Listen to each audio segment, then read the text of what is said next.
walale richo kendo ne waonge nyalo, ne wadonje bugono matut, onge ng'ama ne nyalo resowa kendo miketwa kare. Ne sigu Satan notweyowa gi nyororo, ne wayogore ni Yesu nyarombo mi noresowa kendo nogolowa e bugo maricho, noketowa e wi lwanda wan thuolo wawene.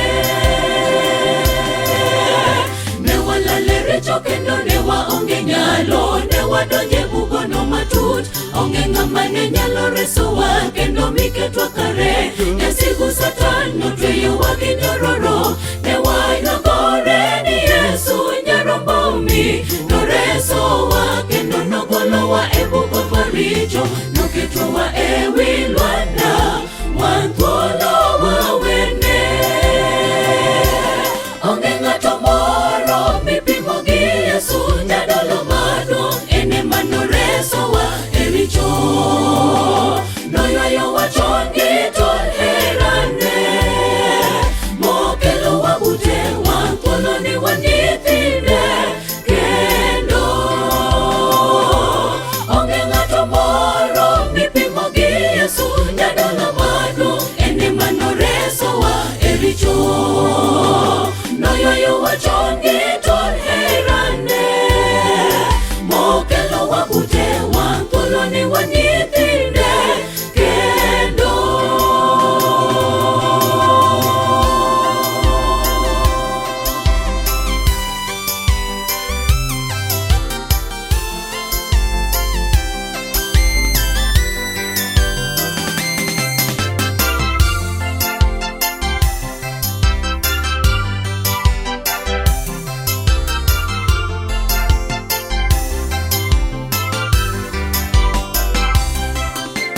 Katobedo ni Yesu nobiro mondo reswa, ne wadongo mono ne maduong', ni wadoke timbewa mamono kendo wachwanyo roho. Teko ma Nyasaye noringo mi wadok nono, wato nade adirika, wachayo Ruoth manosegolowa e bugo maricho. Waduoguru ir Nyasachwa e norwakwa kendo. Katobedo ni Yesu nobiro mondo reswa, ne wadongo mono ne maduong', ni wadoke timbewa mamono kendo wachwanyo roho. Teko ma Nyasaye noringo mi wadok nono, wato nade adirika, wachayo Ruoth manosegolowa e bugo maricho. Waduoguru ir Nyasachwa e norwakwa kendo. Onge ng'ato moro mipimo gi Yesu jadolo maduong', ene manoresowa e richo, noywayowa chon gi tol herane, mokelowa bute wan thuolo ni wan nyithinde kendo. Onge ng'ato moro mipimo gi Yesu jadolo maduong', ene manoresowa e richo, noywayowa chon gi tol herane, mokelowa bute wan thuolo ni wan nyithinde kendo. Onge ng'ato moro mipimo gi Yesu jadolo maduong', ene manoresowa e richo, noywayowa chon gi tol herane, mokelowa bute wan thuolo ni wan nyithinde kendo.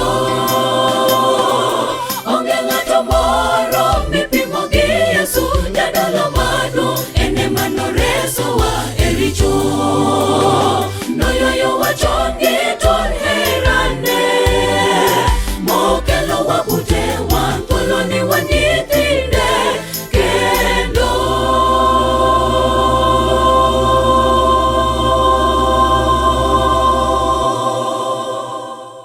Erokamano ne kipindi mar joot mwapuonjore kendo wamor gi klese ma wantiere godo. Wan e migawo mane wachako nyoro, kendo mise kata msingi mane waketo en ni Nyasaye osetieko kore, in ni dong' igowi. Koro ne wapenjore penjo achiel marang'ongo, ikelo kose omo? Ichiwo kendi kose riti kawo?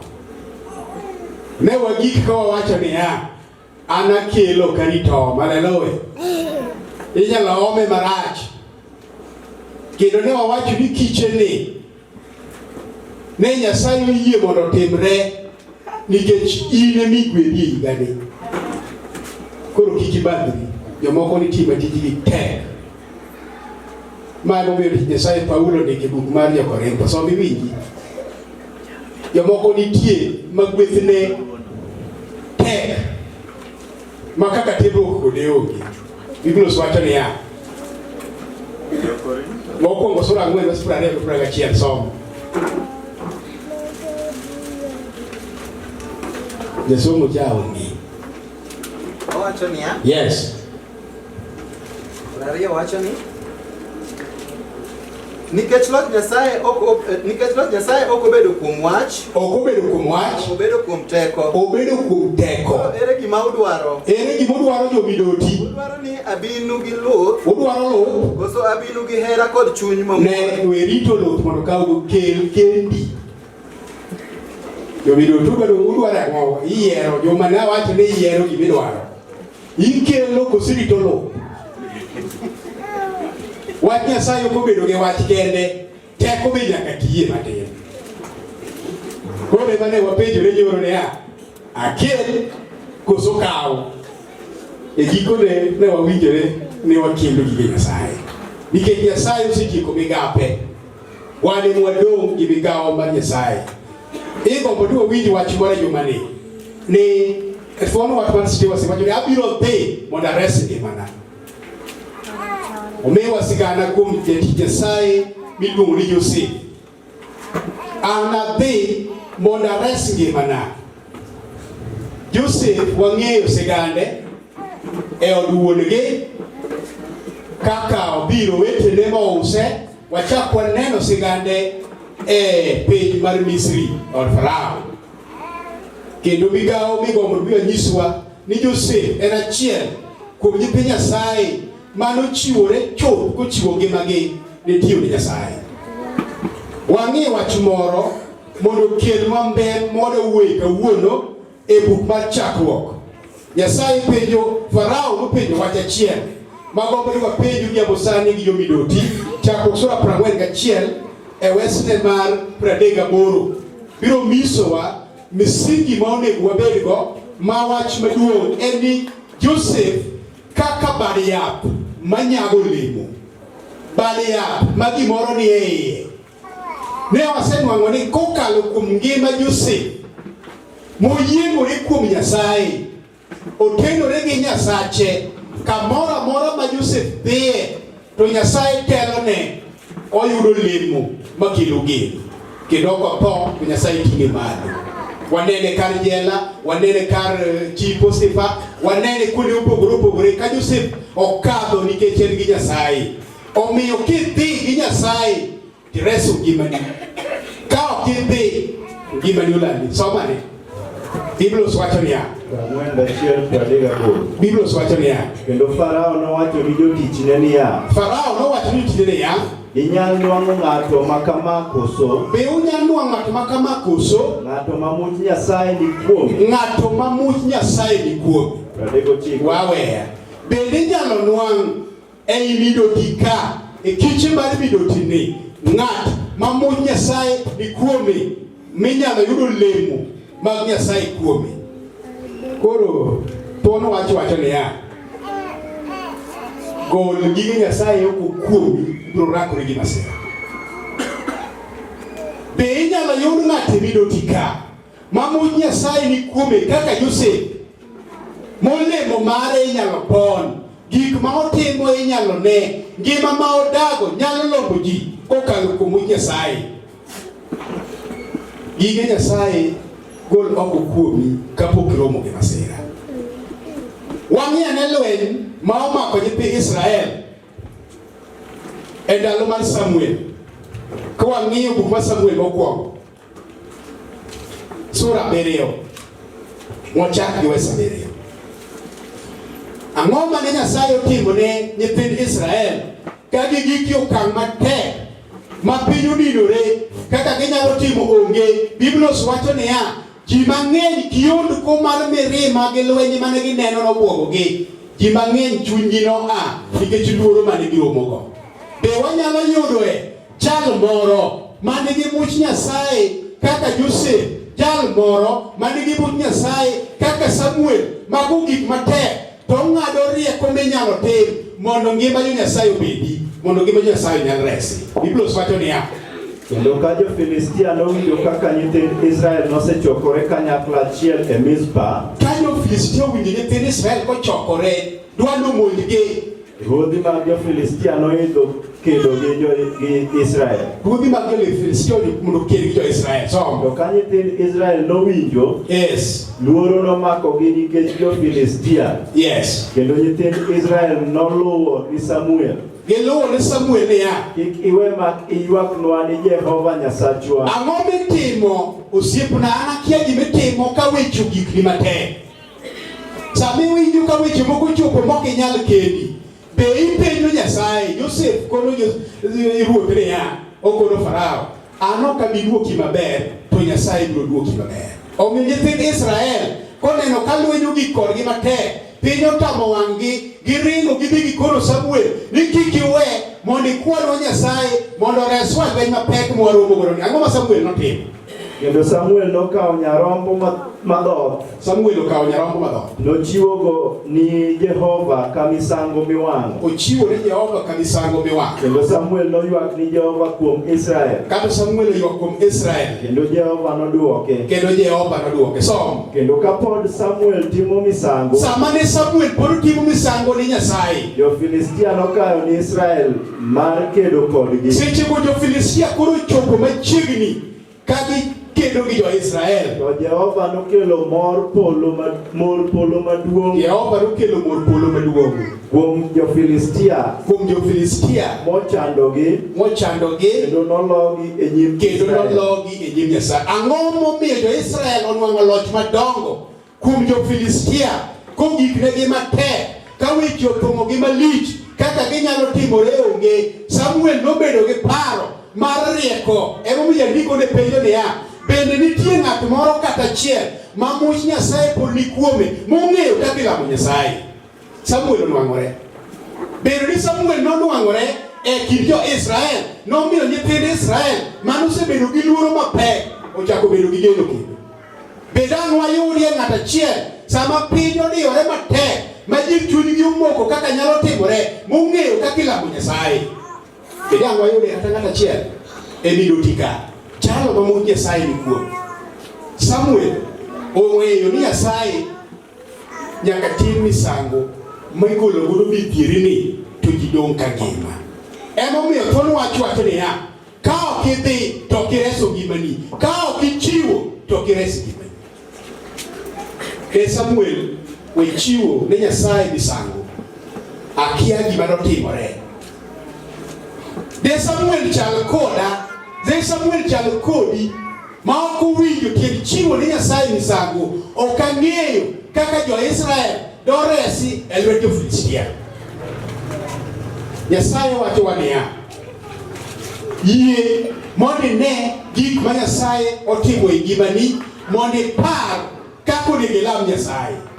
Ka ok inyalo neno gik ma Nyasaye otimo e ngimani, nee kaka piny opong' gi weche madongo ma jachien otweyo godo piny. Yo ma wechegi nyalo wuok kuom piny, nyaka yude jal moro ma ngimane odak kaka ngima mar Joseph. Inyisowa niya, gimomiyo koro Joseph bedo bad yath manyago olemo. Wang'eyo ni yath kochung' kama, ok ka bade ok otenore kuome, to olemo ok inyal yudo kuom yadhno. Emomiyo wan waduto te, ka ok watenore kuom Nyasaye, kata obedo ne watek marom gi polo, onge gima wanyalo timo kata wanyalo dhi.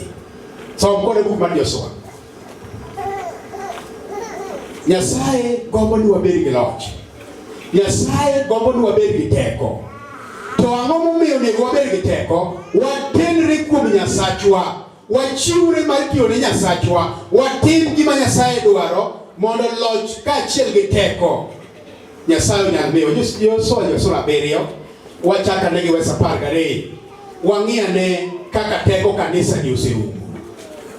Ang'o motieko teko kanisa ni momiyo kawuono karuka bet berberi karuka ber koro kocha Illuminati chando ji sana chando jadwen marach. Haleluya. Nyithindo jomadongo chando nyithindo marach. Kawuono nawito jo Kristo na mabia beach nikech komako gi to ging'e na lwedo kod jachien ke chomo kalimugi. Tekore wa kure momiyo tinde waneno ka jok ma ok ong'eyo ni Nyasaye ni godo.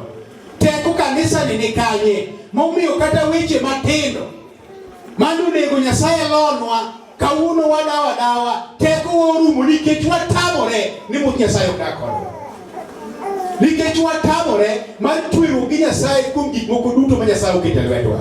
Biblia wacho niya, Abiria pagariyo owacho niya, emomiyo nyithind Israel ok nyal chungo nyim jowasik. Emomiyo jomidoti ok nyal chung e nyim jowasikgi. To giloko ng'egi ni jowasikgi. Giloko ng'egi ne jowasikgi. Nyathi Nyasaye mineno kaka kanisa ni kawuono loko ng'ere jowasiku kane chomo Nyasaye tir gi wasiku mumonjowa to wadagi chomo Nyasaye tir. Teko warumo nikech wadagi lamo Nyasaye kaka Nyasaye dwa.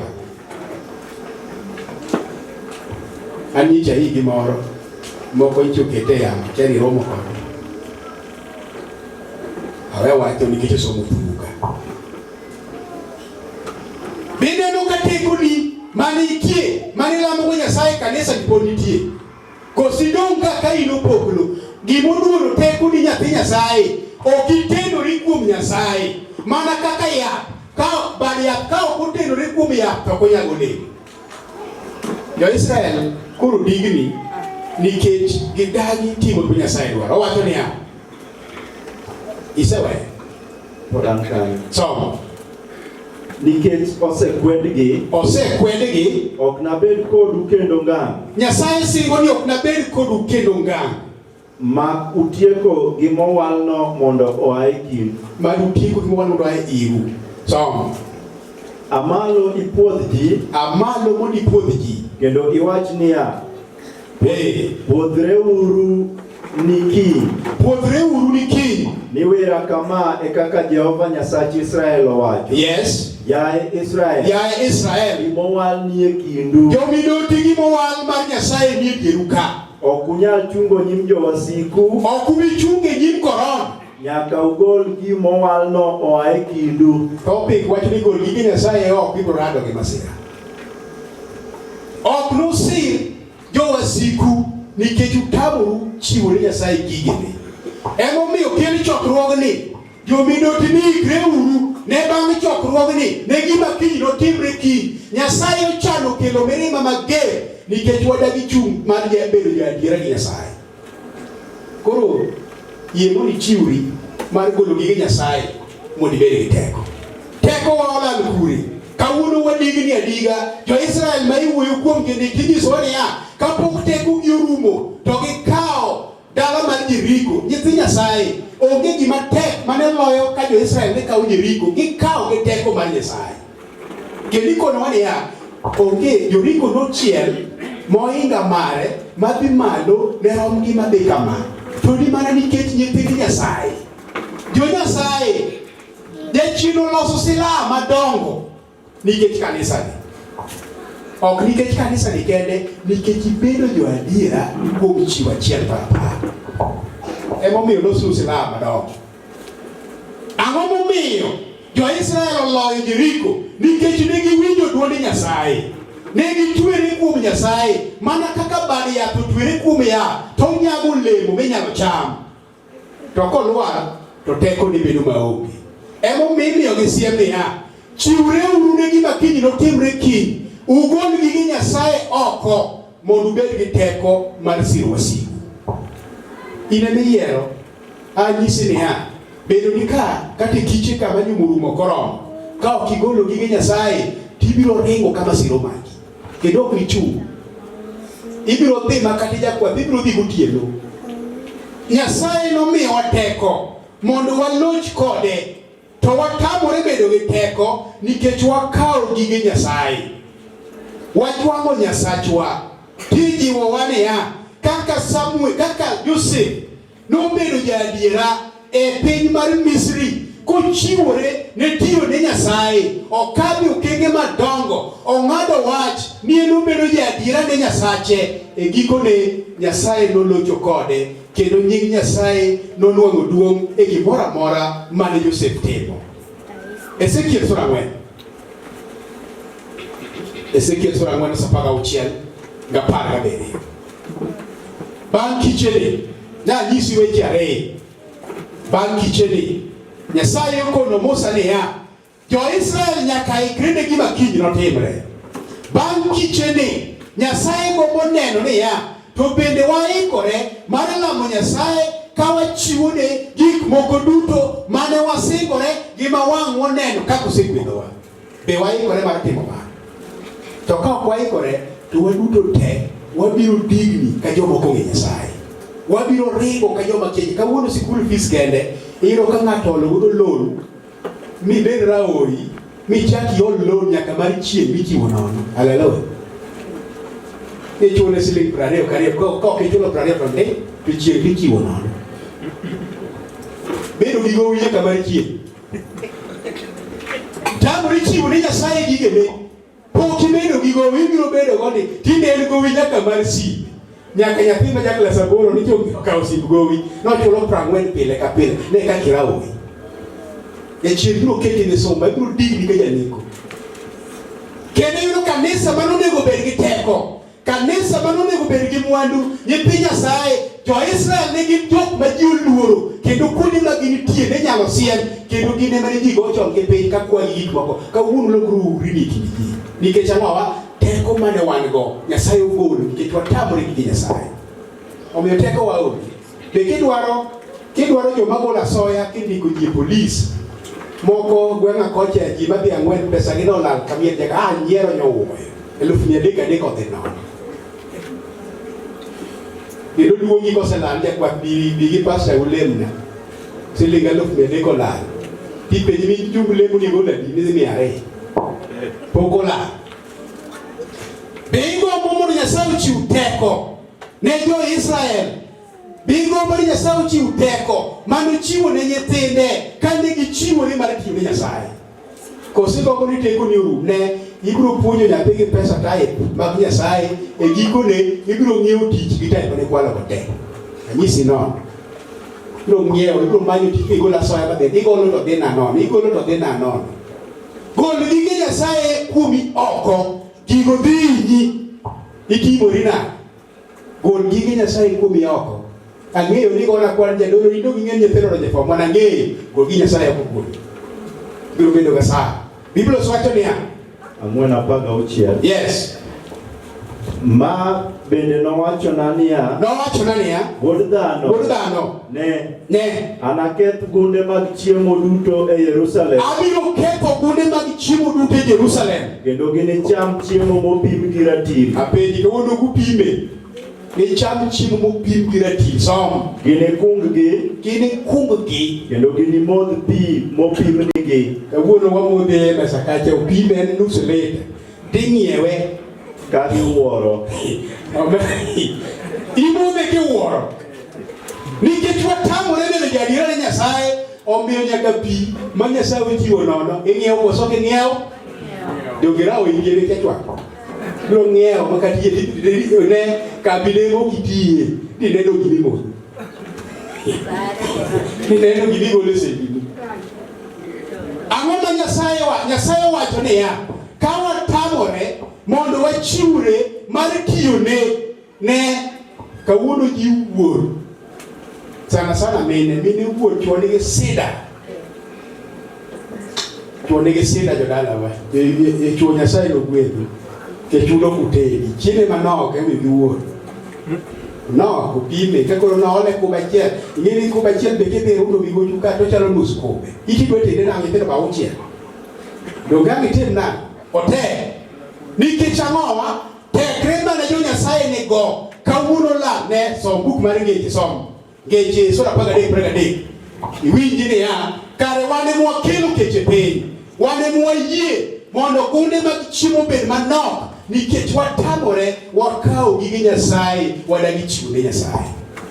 Emomiyo Paulo wacho niya, nyithi Nyasaye jahera, bang' kichene ikre uru ne gima Nyasaye dwa timo. Samuel koparo kaka jo-Filistia okayo machiegni to chiwo nyaroya, ochiwo ne Nyasaye kanisano. Kane jo-Filistia ochopo, nyithi Nyasaye be jo-Israel nokedo. Nyasaye manokedo negi nokedo mana mor polo kende.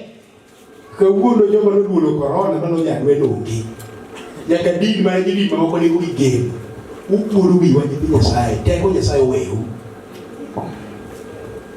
Kaka nilamo Nyasaye dong' nipenjo ka. To ka in emerego koro ng'ama ki Nyasaye dherego machal nade? Jakomo nyamo ng'wech, polisi nyamo ng'wech, nyaka jake resto. Nikech teko mane wan go owewa nikech watamore bedo gi adiera.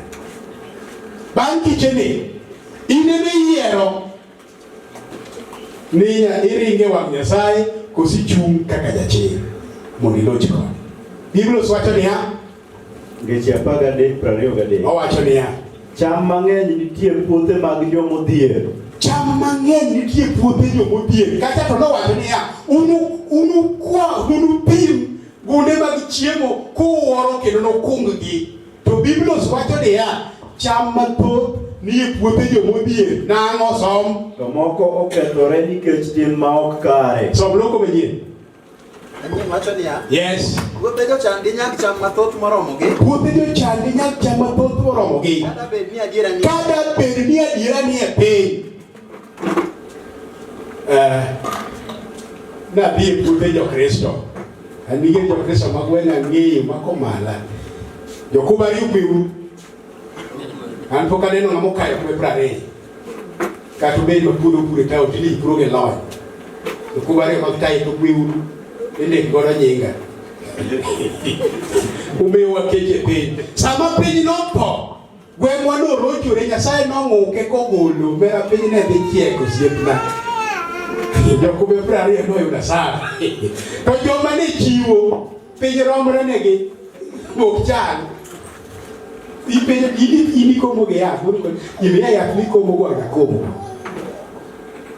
Ne puothe jochan dhi nyag cham mathoth moromogi ka bed nadiera ni kanye e piny.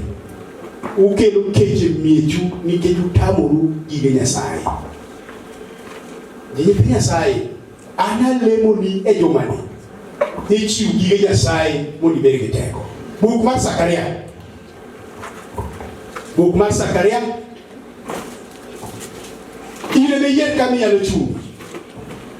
Jo-Israel nogombo mondo giwuoth gi teko mar Nyasaye ka Samuel nosenyisogi kaka ilamo Nyasaye. Jo-Israel oyudo chandruok e ndalo Joshua ka Akan to kawo gige Nyasaye oriwo gi meke. Nyaka Nyasaye nowacho ni nyaka golgi oko eka kwe gi teko nobed. In tekoni biro bedo kichiwo ni chop ne Nyasaye. En yiero ma ine timo. Zakaria 11:12 wacho niya, en yiero ma ng'ato timo kende. Igombo ni iyud teko mar dhi maber, kata igombo ni ibed gi luoro gi kibaji nikech jowasigu to kawuono opong'o piny. To jowasigu go obiro mana nikech itiyo ne Nyasaye. Obiro mang'eny. En tem kora lemoni ni mar kicheni orum ka ichung' kibedo adiera kaka Joseph. Biblia wacho niya, Minokonogi ni, nowacho negi niya, kuneno ni ber jomidoti kuneno ni ber mondo umiya pokna, chiwuru gige Nyasaye. to ka ok kamano Kudagi araweuru. bedu Mine giporo pokna. An we apenji ochunigo. Iwinjo kochuni kiero timang'o ok idwa golo we, ok igol ne ng'ato. Jowasigu gibiro ringo ka janeko. Kwe midwa bedo go iwe ni ka Nyasaye owacho ni weuru to koro wache maber. So mungu ni winji gimotimore gima ne giparo ni ber kata ok gima Nyasaye notimore. Ma emomiyo kawuono iyudo ka nyathini minyuolo mipuonjo mitimo idong' duk dogi usepacho te kodwa mo tich ne tap ire jasike na ber. in e jasike mokwongo kuom jomoko podi in nikech ang'owa joka nochiwo gima giparo. Zakaria nokisomo to wacho niya ne gigolo sekel moko magiparo ni oromo. Nyasaye nowacho niya aketho wat mekije Juda gi Israel, aketho. Koro nitie gik moko makawachiwo ne Nyasaye e yo mok wanono kaka wachiwogi to chako kelo chandruok e miech jomok rum. Omiyo jomani non kendi kaka Nyasaye osebedo jakori, non kendi kaka osebedo jaadiera mondo ichiwre chuth mondo ichak inwang' teko mar Nyasaye mosedani. Biblos wacho ni wasom wach machielo gombo mondo mi watem mapiyo matin buk mar rapar mar chik. Wang'ia ne rapar mar chik sura 26 wacho niya tie jomoko ma osekwalo Nyasaye kata mana ka weche omako gi matek. Biblos wacho niya 26 kadhi mbele kendo iniwachi e nyim Jehova Nyasachi, iniwachi nyim Jehova Nyasachi niya asegolo gik maler ae oda, asegolo gik maler owuok e oda, bende asechiwogi ni Jalawi, asechiwogi ni Jalawi gi jamwa, gi kich, gi chiliel mana kaka chikni duto bed make kanyi de somo kikiruchi.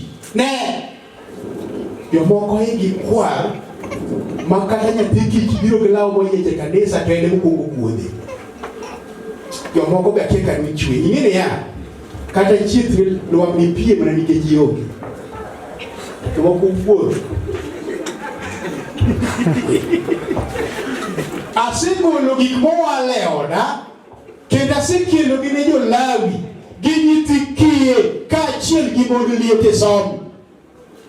Mana kaka chikni duto bet. Yes. Pok aketho chikni moro. Pok ne mabe lako bor abire bang'e koro werok ni kode to bende gweng'i moywago.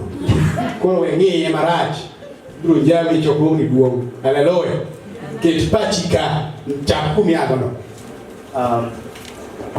Acho ni mana kaka chikni duto bet mosendik som. Pok aketho chikni moro. Bende wiya pok owil kodgi. Som. Pok akawo machamo kuom mago kana bedo gi ywak. Pok akawo cham mowal kana bedo gi ywak. Bende pok agolo moro kuome ka bedo mak ler. Isomo weseni. Ani 14. Ng'ato somo 14 oloko manyien. Owacho niya pok achamo gik mowal nigo e ndalo ma aywago ng'at motho.